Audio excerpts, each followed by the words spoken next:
include Bank of America. From local shops to global enterprises, Bank of America is committed to helping businesses of all sizes make every move matter. Learn more at bankofamerica.com/banking for business. I'm going to be honest. Feels like a Monday, but they tell me it's a Tuesday, April 8th, and this is Studio 2. I'm Avi Wolfman-Arent. And I'm Cherry Gregg. It does feel like a Monday. Doesn't it really? It does. I have no idea why. I keep thinking it's Monday. Yeah. Tuesday, April 8th. All right. Time is flying. And it's been over 100 days since President Donald Trump returned to the Oval Office, and he has been busy executing on his campaign promises. He signed over 100 executive orders. He's launched his mass deportation efforts. Most recently, he's enacted sweeping tariffs and new polling on how Americans are feeling about Trump's second act. They are mixed, with the president's favorability hovering in the mid-40s, right? Disapproval creeping slightly higher. Yet among Republicans specifically, Trump's approval remains high, especially on immigration and government downsizing. So today we're going to do a bit of a pulse check. We have two conservative voices who are not all in lockstep, and we're gonna check in with them, see how they're feeling about Trump's 100 plus days in office thus far, whether this is what they signed up for, how they feel other Republicans are feeling right now. And our question for you, our listeners, is this: what has surprised you, for good or bad, about the second Trump administration? You can call 888-477-9499. The email is studio2@whyy.org. And if you're watching on YouTube, be sure to drop your question or comment in the chat. And there's been so much going on. Your hair blows back, just trying to keep up with all the activity on this second Trump administration. What do you think is the connection between today's show and the season finale of The White Lotus? I don't know, because I do not watch White Lotus. I didn't even know there was a season finale. I don't know either, but I just figured if we could somehow connect the two, people would be more interested in the show today, because people are talking about this finale. It's all I see, and I have no idea what's going on. You join me in this? You don't know? I don't know what's going on with the White Lotus. You're aware it's a TV show. I do know, and okay. I've watched a couple of episodes of the first season, but I didn't stick around. Not saying it wasn't good, but it's just so much. So you hated the White Lotus, and now everyone's checked out of this episode. It's so much. That it's backfired. So much competing. That backfired. Okay, trio of local news stories, yes, as we always do at the start of the show. Soon, Cherry, in the month of May, you could get a ticket issued to you by a SEPTA bus. By a bus? By a bus. So SEPTA is outfitting 150 buses and trolleys with new cameras. They have some sort of AI software embedded in them, and they can, supposedly, highlight and detect when a car is blocking a bus lane or a trolley path illegally, and then can automatically issue a ticket to that car by reading the license plate. This has already been going on, by the way. There's been a pilot project, but now they've announced it's going to be official. The tickets are going to start rolling out in early May. Wow. What a world. Wow. Ticketed by a SEPTA bus, Cherry. AI. You are stunned. I could see it. My mouth was open. Yeah, straight up. And I mean, the rule is there's no idling or stopping in bus lanes. It creates hazards. It slows down SEPTA buses. And apparently they lose about $15 million a year because of delays to the schedule. You know, people get mad when the bus doesn't show up on time. They leave, they complain, they find other modes of transportation. And so they want to stop this. And I mean, what stood out to me is that during the pilot, in just 70 days, they spied over 36,000 violations. That's a lot of people. So it is slowing down the bus routes. That's like over 500 violations a day. Yeah. That's insane. I mean, when you go in Center City, you do see people blocking those red bus lanes all the time without consequence. So I don't know. Do you think people would respond to this little stimulus here? Maybe $50 to $75 a pop. It would get me out of the bus lane. Yeah, I would like, get bus lane. I'll move it over. I'll move it over, bus lane. Unfortunately, probably now moving over to block the bike lane. But hey, when they give me the Google AI glass and I can issue tickets from my bike and my Indigo, watch out, baby. Yeah, and I wonder if the money, I don't know, I guess the money goes through PPA, but I just wondered if the money would help fill this SEPTA gap. You know, that would be helpful. I don't know what's going to happen to the money, but you know, maybe. Money is the topic of our second story. Yes. Today. What's it about, Cherry? Well, former Villanova University men's basketball star Chris Jenkins is suing the NCAA for back pay. You're like, what? They used to get paid? Well, this is related to the NCAA's controversial name, image, likeness policy, or NIL, which allows players to make money while they're in school, usually from sponsorships, commercials, etc. Things like that on social media. And NIL deals skyrocketed once players were allowed to cash in on their fame. And this went into effect after Chris Jenkins had graduated from Villanova. So he's like, hey, where's my money? Yes, and he says he was deprived of compensation from his performance and market value. And specifically, he says the NCAA unjustly profited from a viral buzzer beater shot that he made in 2016. It made the team national champions, and allegedly contributed to a $22.6 million donation to Villanova. And footage from that shot continues to be used in broadcasts and commercials. And here's some of that video, which has, by the way, over 4.5 million views on YouTube. Gives it to Jenkins for the championship. You remember this shot?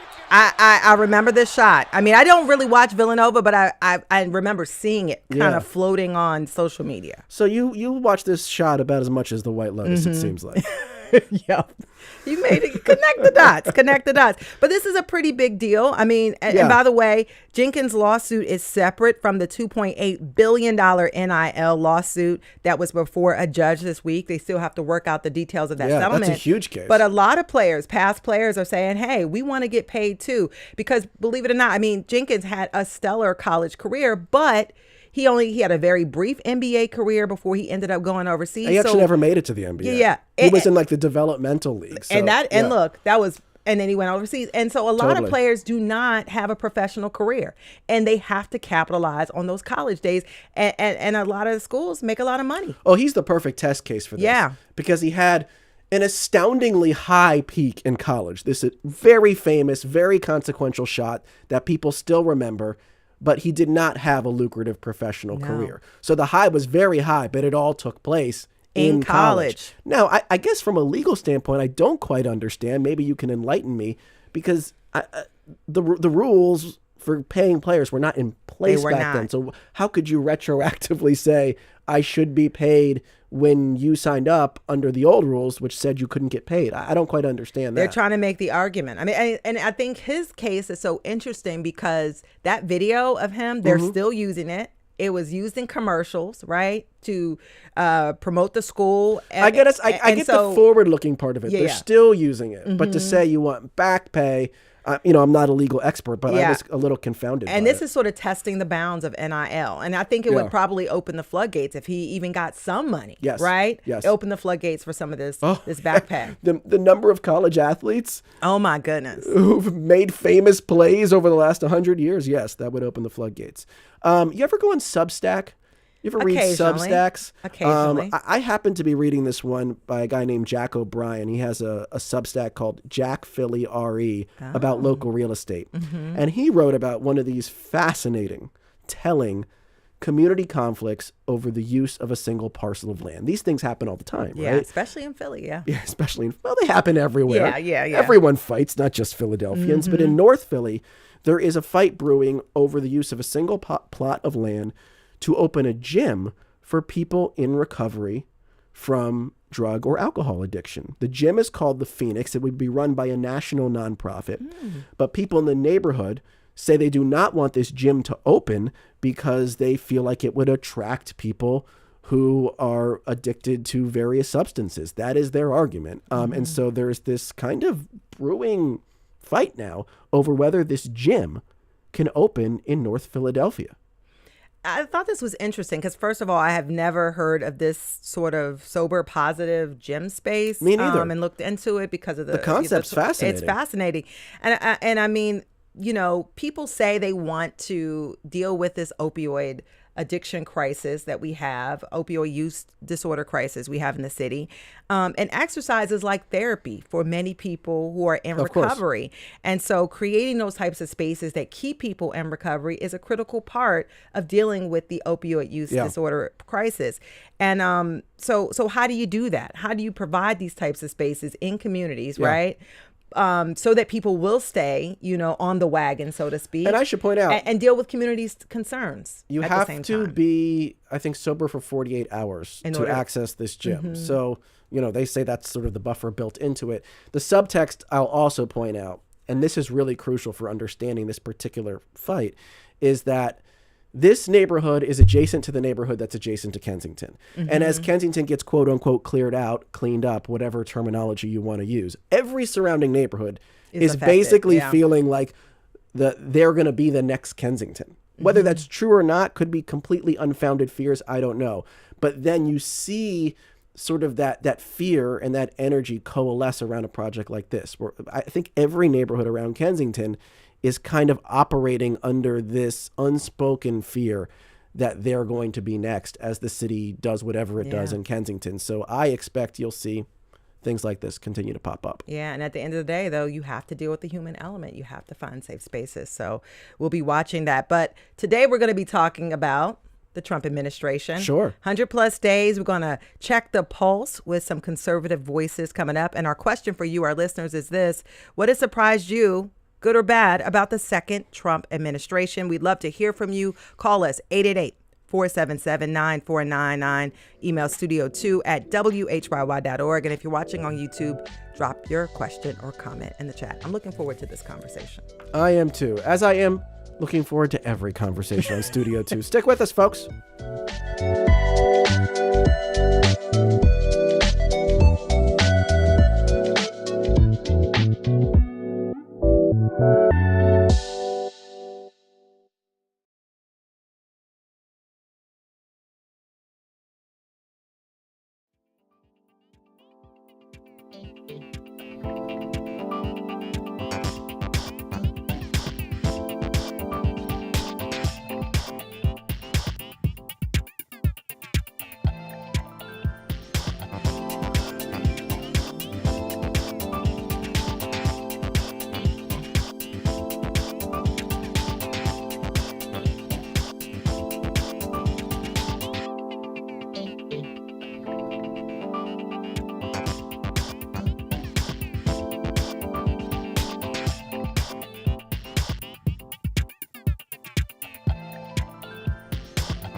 And welcome back, everybody, to Studio 2. I'm Avi Wolfman-Arent. And I'm Cherry Gregg. President Donald Trump's second administration has been a whirlwind of activity. He has signed over 100 executive orders affecting foreign relations, the economy, homeland security, and a whole lot more. He's been busy. Many Republican voters appreciate the busyness. They've applauded his efforts to tighten immigration policy, slash the size of government, and champion conservative values in the culture war. However, some prominent supporters have also criticized how Trump's tariffs have tanked the stock market, and they've raised due process concerns over questionable deportations. For instance, podcast host Joe Rogan has been broadly supportive of President Trump's immigration policies, but on his show about a week ago, he struck a different chord. You got to get scared that people who are not criminals are getting lassoed up and deported and sent to El Salvador prisons. This is kind of crazy that could be possible. That's horrific. And that's bad for the cause. The cause is, let's get the gang members out. Everybody agrees. But let's not innocent gay hairdressers get lumped up with the gangs. And then how long before that guy can get out? Can we figure out how to get him out? Is there any plan in place to alert the authorities that they've made a horrible mistake? So today we want to ask, how is President Trump's second administration going so far? And we have invited a pair of conservative voters with us today. We have Christine Flowers, conservative columnist and attorney. We also have Gary Heasley, host of the radio show The Conservative Voice. Welcome to Studio 2 to you both. Thank you. Thanks, Cherry. Thanks, Avi. It's a pleasure. It's a pleasure to have both of you, and it's a pleasure to have our listeners. We want to invite you at home to join us. What has surprised you so far about the second Trump administration? Give us a call, 888-477-9499. You can also email studio2@whyy.org, or if you're on YouTube, leave a comment right there in the chat. And so, Gary and Chris, I want to get a pulse check from both of you. I want you to tell me how you felt about President Trump coming into office mid-January, how you felt about him versus how you feel about him now, and specifically what changed. And Gary, we'll start with you. Well, it's not so much, how I feel about President Trump. It's really about the policies and what's going on in the country, what's going on economically, how, Joe Main Street is doing. And Joe Main Street's been suffering a bit. If you look, for example, at unemployment statistics that were put out by the Bureau of Labor Statistics over the last few years, what you see is that they inflated those statistics to make things look a bit better than they were. And then throughout 24, they were peeling them back and then overstating them again. So we've been living in a world where the picture we're seeing, if we just follow the numbers, is not the world we're living in.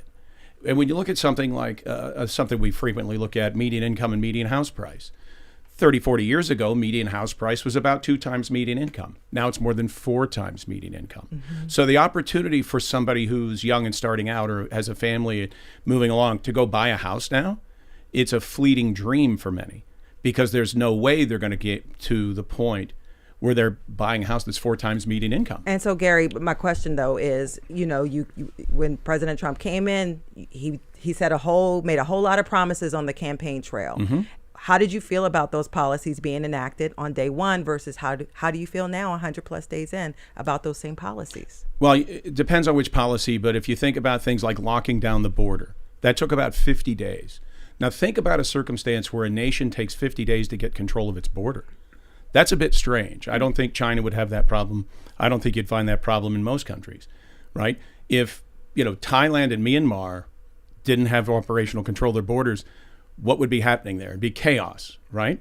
But we took 50 days to get control of our border. Who had control of that border?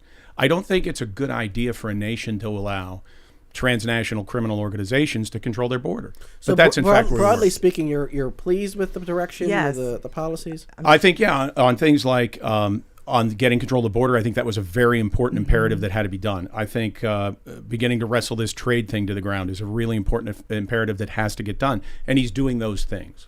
Okay. So, Chris, let me go to you now. So expectations day one versus where we are around day 100. What's changed for you? Has anything changed for you?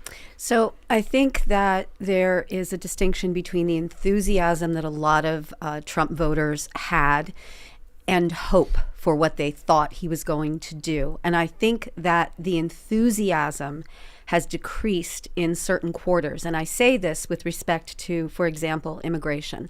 You introduced me as a conservative columnist and a lawyer. I happen to be an immigration lawyer. So I'm deeply involved in what is happening at the border. And with respect to what is happening at the border, I follow along the lines of Joe Rogan. There has been a great deal of activity that I think that people who voted for Donald Trump did not expect to be happening. There were people who voted for him because they wanted the border to be protected and they wanted criminals to be deported. However, we are seeing, members of the community here in Philadelphia who are not criminals, who are simply individuals who are here without status. And so I think that from that perspective, those who voted for Donald Trump, who may not have been MAGA and who may not have been his core constituency, but who were voting against the chaos of what Biden did at the border, are disappointed. So I do see that. Can you quantify that? Is that a feeling? Where do you see that materializing? It's a I can quantify it from my social media feed. I have a lot of conservative friends. Most of my friends in the social media environment climate are conservatives, pro-lifers, people who are Second Amendment, absolutists.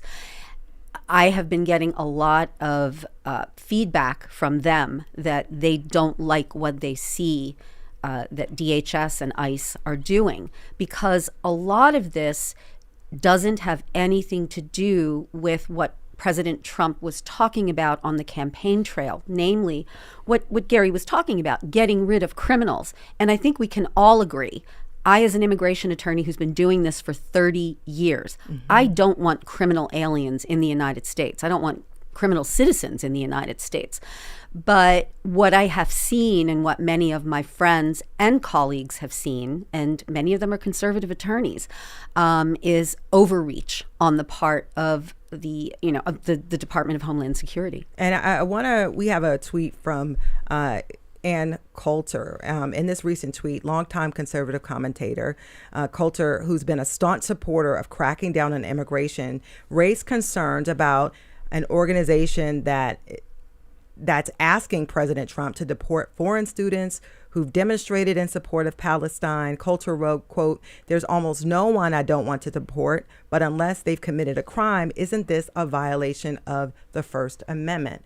And so, Gary, I want to toss it back to you, because you said that one of the things he's doing right is dealing with the border. Has there been an encroachment on rights? When we talk about due process, we talk about First Amendment. Has the administration gone too far in some instances? Maybe not in all, but in some. There may be some, I don't know, but if you think about someone who comes here under a student visa to go to a university and learn, and instead they become an activist to get involved in the political process, and as a foreign national come into this country and start, causing mayhem, that would be inappropriate. And if you did that in, say, China or most countries, you'd be immediately thrown out, if not jailed.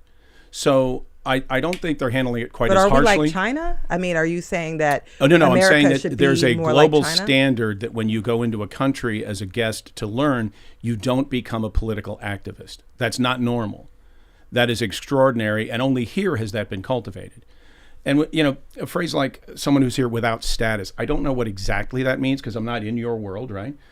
But it sounds to me that means that someone entered this country illegally, which is not supposed to be happening. If I went into Mexico and I didn't have the proper visa, I would be in trouble. I know, because I did it once. And they chased me down, and they harassed me for hours and threatened to lock me up for years. So it comes a point where a nation has to either defend its borders or not. And if you're coming in a visa, if the visa said I'm coming in to be a political activist, I suppose that would be okay.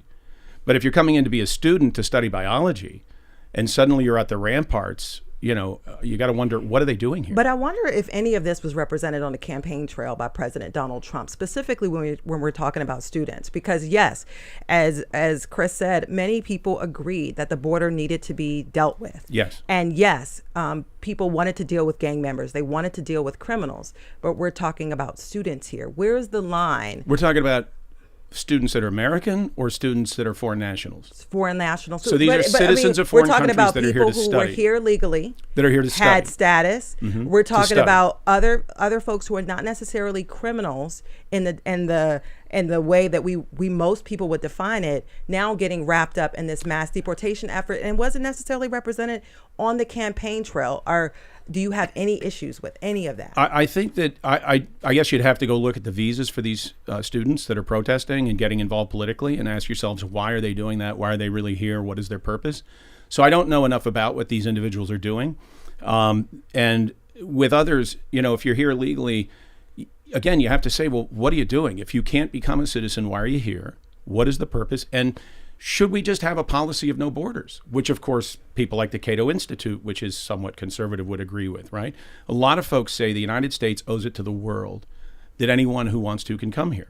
So let's say Brazil has about 210 million people. Let's say about half of that, call it 105, are in the industrialized economy, and half live in the jungle, right? They're living in third world conditions. If that 105 million decided to come here, should we let them? Do they have a right to come here? Can I ask you something about that, though? Because that gets to this broader debate. Yes. there was, at least at the surface level, if you read GOP party platforms for many, many years, there was this kind of broader commitment to free market, free ideas, free movement. Like that was a pretty bedrock thing in conservative thought. In your opinion, Gary, Chris, we'll start with you, Chris. Is that the bedrock idea of conservatism today in America, or has it truly shifted off of that? I believe it's shifted off. I'm a Reagan baby. I was a college student during the Reagan years. I was a student in law school during most of the Reagan years. And so my orientation is as someone who is, I guess, and I'm going to use a word that people think is a bad word, I'm a globalist. I believe in the international community. I believe in the UN. I believe in NATO. What troubles me, and perhaps you could even have called me a neocon under the Bush administration. I believe in intervention where I see that human rights are being violated and there are problems in countries, especially with our allies. So I do think, and Gary, I would be really interested in hearing what you say about this. I think that the Republican Party and the conservative movement on large has really shifted under Trump to a much more isolationist, America first kind of focus. And I understand that. I understand the need to focus on the needs of the United States, American citizens. Obviously, we want to make sure that our borders are safe, that our citizens are fed, that they have jobs, that they're taken care of. But I do think that there's a myopia that has settled in with this idea that we take care of ourselves first, and then only then we look at what's happening in the greater world. Because what happens in those third world countries impacts us. That's the immigration problem. A lot of the people that are coming here are not coming here to commit crimes. Yeah. They're coming here because their countries are in chaos. Well, what you're describing, right, is a shift that I imagine has been happening for many, many years. Has something happened over the last 100 days that you feel like has finalized this divorce between what you might consider the neocons and the Trumpist movement, however you define that? Like, is that split, is that fracture now solidified forever? And does it threaten in any ways the political electability of the Republican Party? Well, I have definitely seen a line drawn between those who used to say that they were in favor of due process and the respect for the laws, and those who are willing to sort of justify activities that really are extra vires, ultra vires. For example, the individual who was deported back to El Salvador, he had a grant of protection, a mandatory grant of protection that was given to him under the Trump administration, the first Trump administration, by an immigration judge, a Trump-era judge. That was... The administration says that they made an administrative mistake. This they is Kilmar Armando Abrega Garcia. Yes. Exactly. So he was deported. Okay. All right. They made a mistake. Bring him back. I've had clients that ICE has mistakenly deported, and they have always brought them back. They've always worked with me to bring them back.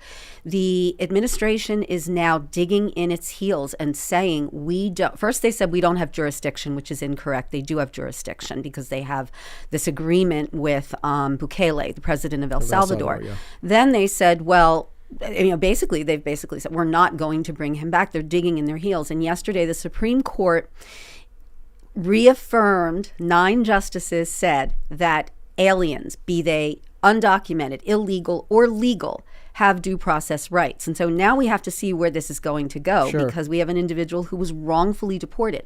So what I'm saying is, I see a lot of conservatives who are defending the Trump administration on this point. Under Reagan, that would not have happened. Under Bush, that would not have happened. Under Trump 1, that would not have happened. So something has changed, is what you're identifying. I feel something has changed. So let me ask you then, Gary, let me get this to you. Free markets, free movement, free exchange of ideas and speech. Free movement being what? Being the global migration. Global migration, absolutely. Is that still a bedrock of conservative thought in this country, or is it no more? So free markets we've never had. So we're now moving toward free markets. So I think that's moving toward free markets. Yes. You think? Okay. Yes, that's right. So if you think about markets, for example, using again the trade with China, which has sucked up huge amounts of manufacturing and tech. Yeah. So much so that now they've gone from being a relatively inconsequential but significant world power to being a very serious threat, right? They've done that by absorbing all of our technological advantages. If you go into the Chinese market, you have to give them your technology. You have to have a local partner. You can't do it by yourself. You're saying they're not playing You transfer fair everything in terms to of free them. trade. I understand that. They yes. come to our market. There's no fee to enter, right? So they've had full access to our market with some little tariffs, but no real fee. Right. So you give up everything to access the China market and nothing to come here. And when you look around at our allies, like China, But let me just drill down. I mean, So- like Canada. So you're saying that the retaliatory tariffs, or whatever terminology you want to use, on China, are intended to, in the long run, actually create more free trade and free exchange. Between Yeah, the two countries. let's have an equal playing field. Let's make it free. So if I was in Canada, Which means at bedrock you still believe in free trade and international trade as a driving principle. you're never going a to grower of wealth. Yeah, see, I don't believe the isolationist comment is actually correct. But you cannot have Canada implementing massive tariffs and other non-tariff barriers to trade so that U.S. products can't go there.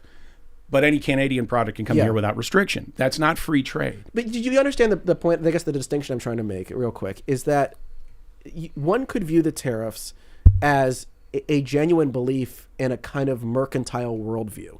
Mm-hmm. And Trump has said some things that would suggest that's what he truly believes. Or Mm-hmm. you could see the tariffs as a way to reset the global economy to create more global trade in the long run and freer trade in the long run. You think that's Well, the goal? it is clearly to reset the global economy. If you look at China's markets coming down just as ours did, they are wholly dependent upon the United States, right? And Europe. Okay. They implement massive tariffs to restrict trade. Canada, massive tariffs to restrict trade, right? Mexico, not only are they facilitating the fentanyl, not only are they facilitating mass importation of children and labor, but goods. So if you work in a maquiladora along the border, you can ship into the U.S. without restrictions, but to turn around and operate going into Mexico Right. is I extremely understand. complicated. I just wanted to make sure I So understood. the question becomes not so much free trade, Yeah. but if we have to pay to enter everyone else's market, why do we allow them to come here with no price?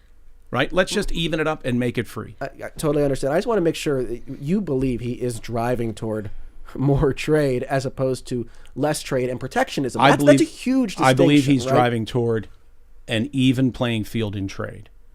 I don't think it means that we have to have perpetual trade deficits with every nation we trade with. I don't think it is necessarily a characteristic of an ally that they are dependent upon trade barriers and perpetual trade surpluses with the United States. In other words, they're constantly draining us, right? I don't think that's necessarily a healthy relationship. So getting to a more balanced relationship where these trade partners we have are actually partners, where we go back and forth, it's not all one direction, that's where we need to go. And by the way, I want to invite you, our listeners, to join the conversation. What has surprised you, good or bad, about the second Trump administration? You can call 888-477-9499. The email is studio2@whyy.org. And if you are watching on YouTube, be sure to drop your question or comment in the chat. Peter says, I think my biggest surprise was how unprepared the Democrats were given Project 2025 in Trump's first term. They had 2 months to search, organize, and conquer before the inauguration to work out a response to what they knew was coming. Jeff comments, the first administration had qualified people. The second administration is suck-ups and losers. Those are just two of the comments we're getting about this second Trump administration. I want to ask you a little bit about the polling, because I hear your argument, Gary, but what are the American people missing? And I say this because a majority of Americans, polls show that Americans are twice as likely to oppose than to support tariffs. About 7 in 10 Americans think tariffs generally increase the price of products in the United States. And now we have some conservative voices sort of speaking out. We have Senator Ted Cruz worried about the tariffs in the 2026 midterms. You have allies like Chuck Grassley signing on to a bipartisan bill that would require Congress to approve Trump's steep tariffs on trading partners. What are these folks missing that you think you're seeing about these tariffs? A lot of people are just disagree and oppose them. So if you look at Trump's popularity and the popularity of his policies, they only began to waver when the stock market began to waver. So volatility in the stock market immediately caused these reactions. Now, if you look at China's stock market, it's fared worse than ours, but it's still up year over year. And if you look at the Dow as of right now, it's up year over year. So we're still in green territory. If you look back in 2023 when the market went disastrously low, there was no reaction because it got no media. I think what you're seeing is a reaction to a tremendous amount of attention on this temporary volatility in the stock market. Now, anytime you're going through a significant transition, you're going to have volatility. You're going to have transition. Some people will, maybe do better, but the people who have been living on, massive government grants may not be doing as well. You're going to see a big transition in what happens. When you have turbulence and volatility, people begin to ask questions they haven't asked before. Let's see how it plays out. And I want to ask you to respond to that. You're someone who's probably paying attention to your investments. Your thoughts? Yeah, I agree with what Gary said in terms of what happened in 2023. What happened? There's been a lot of focus right now. There's been a lot of media focus on the market, and I do think, excuse me, I will say that I'm not at retirement level yet, but I'm inching ever closer. Yeah. And I was distressed when I looked at my 401k, and I am nervous. However, I will also say that I wasn't paying attention as closely in 2023, in 2022. Well, I think the coverage is driven, though, by this perception that there is a reorientation of American policy on trade. And that's very and true. And therefore, that's why the focus on the stock market has been greater. And that's very true. That but and what bias. Yeah. The bias issue. I do think that a lot of Republicans and conservatives have this impression that there is a bias in the media. And I will tell you, I am one of those Republican conservatives that does not believe that. However, there is a much larger widespread perception that the media will focus on all of the bad news that's coming out of the administration, and they won't focus on the good news, or they'll take an event that could be neutral and spin it in a certain way. That is why a lot of people, I think, are very, very nervous about the stock market right now. We are coming up on a break. We're going to talk more about all of this on the other side of that break. Keep those comments coming. Studio 2 at WHYY.org, 888-477-9499. You're listening to Studio 2 on WHYY. Don't go anywhere.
Welcome back to Studio 2. I'm Cherry Gregg. And I'm Avi Wolfman-Arent. This hour we are talking with conservative voters about President Donald Trump's actions so far in his second term, including newly imposed tariffs, efforts to trim the size of the federal government, maybe we'll get to that, foreign policy pivots, and changes to immigration policy, including controversial deportations. And let me reintroduce our guests. We have Christine Flowers, a conservative columnist and attorney. We also have Gary Heasley, the host of the radio show Conservative Voice. And we want to invite you at home to join the conversation. What has surprised you about the second Trump administration, give us a call, 888-477-9499. You can also email studio2@whyy.org. I want to read a couple comments. We have one from YouTube from Ada who says, other countries were gifted free trade into the U.S. while they tariffed us greatly. He, meaning Trump, is doing exactly what we voted for him to do. Promises made, and for the second time, promises kept. Maura says, nothing that Trump has done this time around has surprised me. What has surprised me is the amount of other politicians blindly following him, even if they know what he is doing is wrong. I want to bring in a caller. We have Steve from Philadelphia on the line. Steve, you're on Studio 2. What's your question or comment?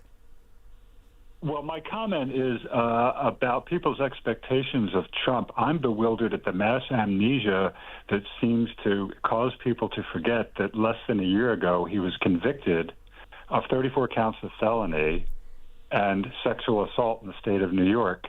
So when I see his actions, I just think, of course, he's a criminal.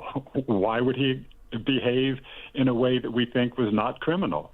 You know, and I know I'm drawing a broad brushstroke there, but there you go. People, you know. All So right. Steve from Steve Philadelphia. Not surprised at all. But I guess I do wonder, though, Chris, like, the first time around, and I'm trying to be as objective as possible here, it does feel like the actions were not as sort of far out of line from normal as the rhetoric. This time around, does it not feel a little bit different? Like there's more of a match between like what he said he's going to do and what he's doing? Or am I way off there? Well, I think, and this was mentioned before, there were guardrails in the first Trump administration, and you had institutional individuals who were in positions of authority. You had Jeff Sessions as Attorney General. Jeff Sessions had been a judge, a federal judge, and he had been a senator. You had, Secretary of State. You had Pompeo, and you had the generals. You had Kelly and Masters, and I think now there's this perception that. And you mentioned the rhetoric not matching or matching the actions even more perhaps in this administration than before. I think that that's true. And I think that that's because there are fewer guardrails. There are fewer people telling the president, you shouldn't do that or you can't do that. One of the things that troubles me is that he has in a position of much greater authority than he had before Stephen Miller, who is now special counsel. I don't know his exact title. Gary can help me with that. He was the hardliner on immigration in the first administration, and I am absolutely certain that his fingerprints are all over the current policies. So I think that what is happening now, promises made, promises kept. Promises are now being kept because they're able to be kept, because before when they were made, there were people who were sort of reining the president in. So I do see a difference this time. And I have a question that ties to that, and Gary, feel free to jump in on this. I mean, what do you think is the thing or the person that sort of keeps President Donald Trump in check? And I ask you because during his first term, the president cared about the stock market, right? He had advisors who may not have agreed with him, who were in the room and could temper some of his impulses. But who are those people now? And what is the thing now that he actually pays attention to? Because he used to care about the headlines, a lot less so now. I don't think there's any evidence that he doesn't care about the stock market. What is, though, the case is that the policies that he put in place in the first term directly impacted wages for average Americans so that they went up for the first time in 3 decades. For the first time in 30 years, Joe Main Street got a raise in 17, 18, and 19. They gave all that back in the 4 years of the Democrat administration, all of it. So when you think about the economics, not only did the stock market surge during his first term, but average income for average families. Joe Main Street did better economically in 17 and 18 and 19 than he did in the years that followed. So it is not that he doesn't care about that he knows he has, I believe, a limited period of time to implement significant change in policies, and he's put people in place that are going to do that. When you think about something, we all talk about now Tren de Aragua, right? There's a group that didn't exist in the United States 5-6 years ago. And then suddenly they showed up in New York. Then they showed up in Chicago. Then suddenly Aurora, Colorado. Now they're in 16 states. That is another, not the first, another criminal organization that suddenly has operations across the country. That is a change, along with the millions and millions of people that came in that we have no idea who they are. Tens of thousands of people sent here, military-age men from China.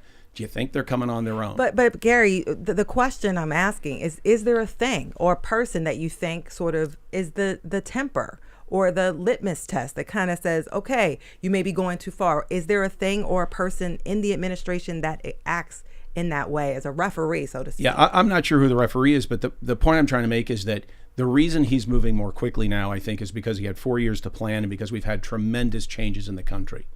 Tremendous changes, right? So again, the median income has fallen when you compare it to inflation and look at real wage growth.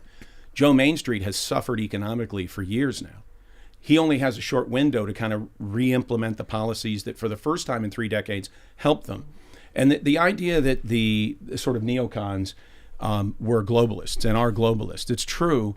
So they want to bring in as much labor as they can at the lowest price they can. That directly impacted American families. They wanted to bring in goods without any restrictions. If we send a car to Canada, it's a 25% tariff. Is it not then free trade to have us put a 25% tariff on anything coming from Canada? Well, right? so he's saying we got to move quickly because No we got to temper. help these people in a short time. I'm not sure what the backroom operations are and who's telling him what to do. Let me bring in a caller now. This is Kimberly from Collingswood on line 4. Kimberly, you're on Studio 2. What is your question or comment? Well, I have a comment. I wish that these two young people would understand what it's like when you are retired. Since the Trump inauguration, my retirement has lost $90,000. $34,000 of that was just last Friday. It sounds like all they do is parrot things they hear on Fox. I have never heard anyone, when you ask them to defend the policies, cite anything but that. Thank you. That's Kimberly on from line 4. That's kind of that's somebody you living talk in the about, reality. Yeah, Joe Main Street, right? So Yeah. my question now is. Now, she's made money today, by the way, because the market's back up. So if she's measuring the economy by the market, and they are different things, then she's recovering. I understand. But I guess the question is, what would have to happen in both of your estimations to create an actual, crack in the Trump coalition, which has been incredibly durable for now a decade? I mean, what would actually have to happen for there to be kind of an erosion of his power within the party? Gary, you have a sort of a pipeline to more conservative thinkers, I think, than I do on my social media feed. But I always thought that the Trump coalition was a combination of 3 groups. There were pure MAGA. MAGA, he said, I could shoot someone on Fifth Avenue and they'd forgive me. That core pure MAGA. Yeah. Then there are the individuals who were I just can't deal with Joe Biden. I couldn't, vote for Kamala Harris. I'm more of a moderate, but I do like a lot of his policies. And we haven't talked about the social conservatives here. We haven't talked about the pro-lifers. We haven't talked Which is about a huge part of the coalition. people, Yeah. the trans issues and all of that. That is a big part of that central coalition. And the third group? The third would be people who are Democrats who voted for Biden the first time around, who voted for Obama, but who were looking at their pocketbooks, and they were looking at immigration, and they were disturbed with what Biden had done, and so they held their noses and they closed their eyes and they voted for Trump. I think that group and the middle group are up for grabs for Democrats because Really? I truly do. I think those are the ones that I think are the most. Is that a big enough group, though? Because, I mean, the poll numbers would suggest he doesn't ever kind of go below 40, 41. Well, together they are, because the MAGA itself, the pure core MAGA is, as I told Andreas, your producer, I said, it is not broad, but it's very deep. It's very profound, and they will, march with him to the sea. But I don't think that that's enough to keep him afloat if he does something that's going to cause someone to lose $90,000, like Kimberly said. Do you agree, Gary? I don't know about all that. The $90,000 is, again, a number on a statement. These go up and down. If she goes back and looks 3 years ago, the number was She's in lower, retirement, though. The This is broader her political calculus is my question. The broader political calculus is very hard to measure, and there's a lot of anecdotal information. But when you look at polling from, like, there's a firm I follow, did the most accurate polling throughout 24. Absolutely the most accurate. They had Democrat popularity at 26% a few days ago, and Trump was, I think, 48, something like that. As the stock market came down and all this uproar about the short-term volatility issues came out, he saw the first decline in popularity for Trump, and I think it was 1 or 2%. The coalition that got him elected, of course, was Democrats, independents. It was Republicans. It was, a whole cross-section of people. Neocons even came over because they were horrified by some of what they were seeing. So you see this coalition that was built to get him elected. That's true. It always takes a broad electorate, right? And it was pretty significant given the 7 swing states, all went his way. Has that cracked? There's no evidence of that at this point. If he loses a couple of points when the stock market has volatility, okay, that's a short-term thing. Yeah, that bounces. But how long do you think the patience will be? Because patience with what? And with the economy, because one of the main reasons, 2 main reasons why Trump got elected was because of the immigration, but the number one reason was because of the economy. People said that, Democrats did not see how people, like you said, Joe Main Street was experiencing the economy. Prices have not come down.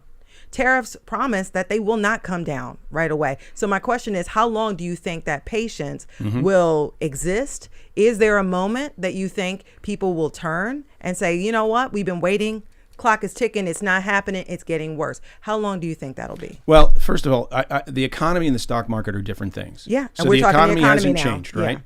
So the economy is and that was chugging the along as it promise was. that prices will come down. That's inflation. So that's a slightly different thing.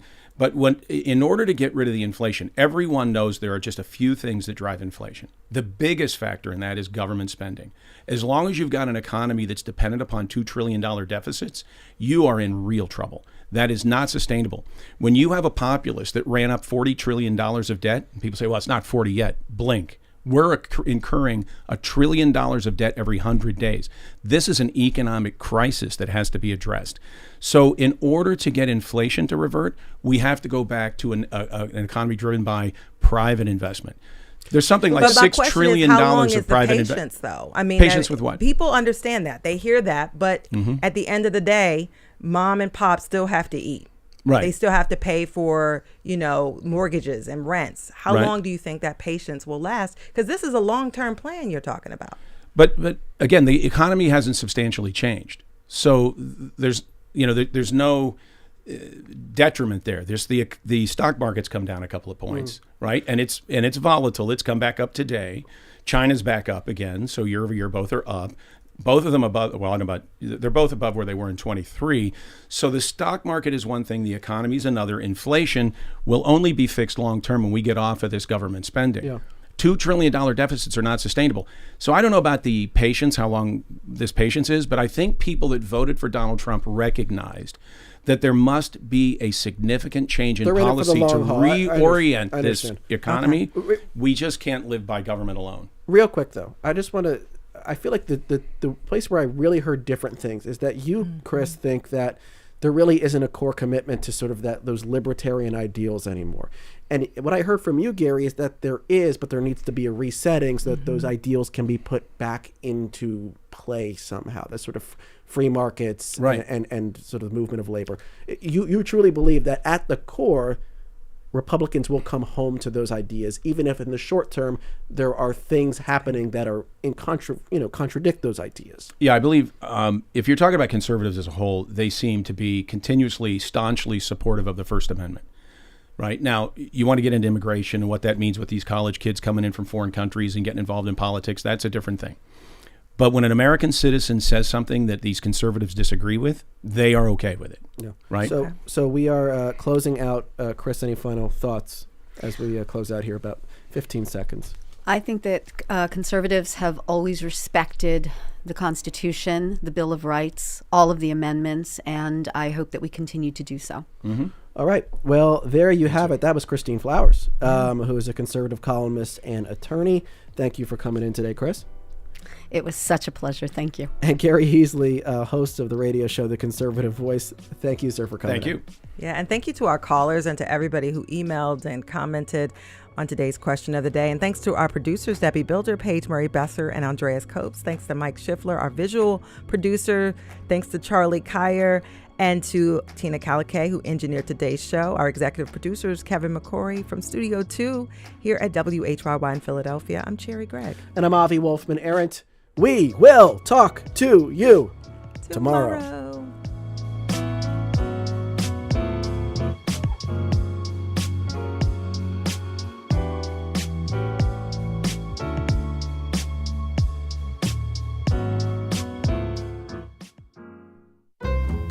And tomorrow at noon, swings in the stock market have many Americans on edge about their 401ks and personal finances. Today, the markets are up compared to a few days ago, but how should we think about money in times of economic uncertainty? How are you feeling about your financial future? Email us at studio2@whyy.org and join the conversation. And be sure to come right back here tomorrow at noon. Coming up next on WHYY, we have Here and Now.